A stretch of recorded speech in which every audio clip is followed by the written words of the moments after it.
these resources, like they're good to get, and you really need to fight for them because they are yours or your child's.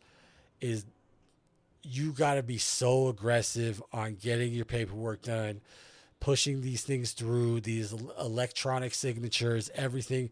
You have to be so dedicated on getting this stuff done right away because sometimes these places will sit on it. And just an example of that, this regional center I'm talking about, it's only for my daughter and my first son. My youngest son is in the process of being diagnosed with ADHD right now. And he was only labeled with speech therapy. And I applied at the same regional center, and they sat on my application for 14 months. Like, I would love the denial or anything, but I had all the receipts and I called them all pissed off and being like, so does my son get this resource, or are you guys just sitting on this application? Because that's what they will do. So you have to be super aggressive, constant check-ins. Don't let too much time lapse, because I've done that and the resource has completely lapsed to where you got to start all the way over. So that's my thing with, yes, I have resources that help my family, but you, to obtain them, you have to be super aggressive with this because no one will just give you this. How to build a support system? It's a good question. I don't know if I'm there yet with that.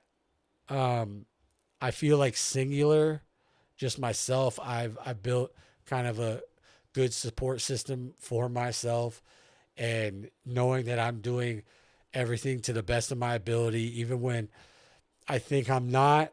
I remind myself that half these parents out there like have no idea what I'm dealing with. And it's not a comparison to other parents, but I guess maybe that's something that special needs parents kind of do because we just think the other parents, kind of they just don't have to deal with this additional mountain that we're dealing with.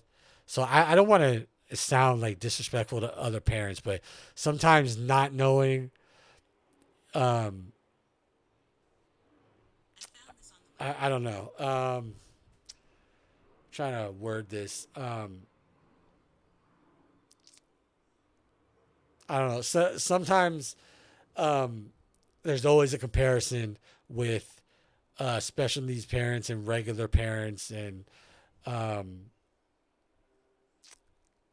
it's hard. I think that's kind of the support system thing.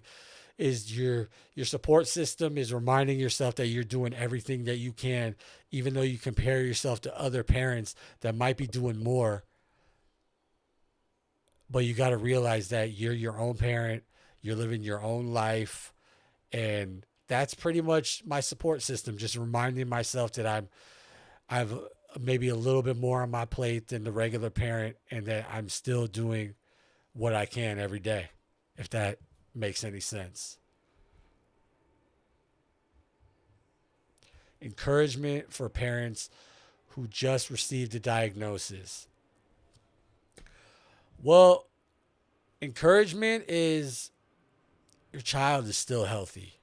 Your child is still living. Your child still loves you. So that is the blessing right there. That is my encouragement.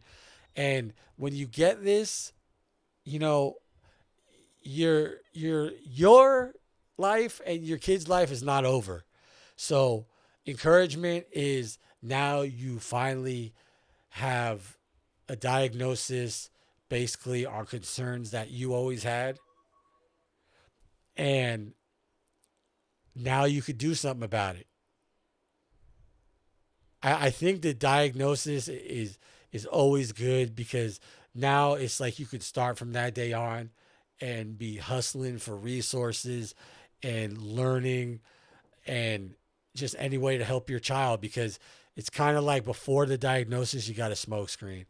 So encouragement for parents who just received a diagnosis is nothing is over, and your life is just getting started right now. So buckle up and get ready, and let's progress together.